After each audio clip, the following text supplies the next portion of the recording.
I was fortunate today to be given permission after trying for several weeks to see Mr. Imran Khan in prison today, accompanied by some members of his legal team.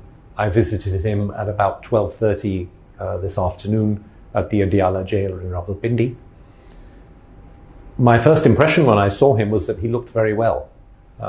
Both mentally and physically, he seemed to be in high spirits and in good general health. I talked to him about his health, his diet, his general condition. He had some minor digestive issues. He felt that these were probably related to the change in the diet that he was getting in prison. He pointed out that the food was perfectly adequate and suitable, but obviously it's being given to him at set times as per the routines in the prison, and those times are probably not the same times that he would normally eat at home. He felt that this was giving him a little indigestion and a few other minor digestive tract issues. I then proceeded to examine him. The jail authorities provided me with the necessary instruments and equipment, a blood pressure apparatus, a stethoscope, a pulse oximeter, and so on.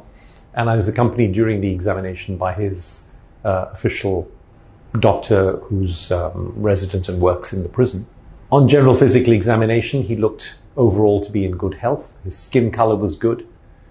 He had shaved in the morning. We had heard stories in the press and elsewhere that he wasn't shaving and that he'd grown a long beard, and this was not true. His mobility seemed to be intact, and he seemed to be in very good spirits. I had checked his heart rate, and it was 47 beats per minute, which many of you will know is quite low. But many of you will also know that people with a long history of regular physical exercise, and particularly professional athletes, often have a very low resting heart rate.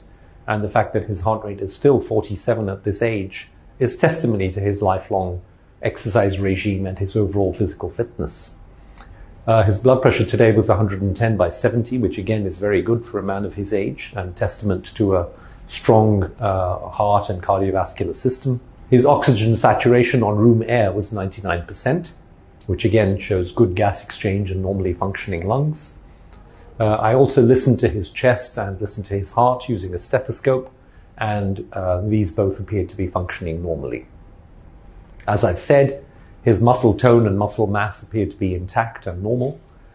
He had put on some weight over the past year following his bullet injury at the end of 2022 through enforced inactivity for some time and obviously being cooped up at home, which undoubtedly led to some reduction in his overall physical activity and his ability to exercise. So he has managed to lose some of that excess weight that he had gained. But other than that, his muscle tone and muscle bulk appeared to be completely normal to my examination.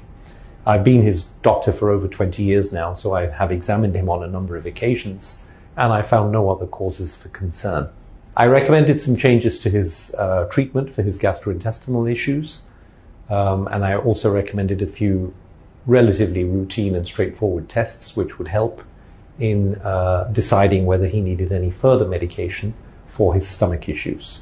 I have written a full report for the jail authorities and left that with them, and I have also recommended that he must be reviewed by one of his team of personal physicians within the next 2 weeks to see what the response has been to the medication that has been suggested today, and also to check the results of the tests that we've ordered and to see if any further treatment is required in light of those results.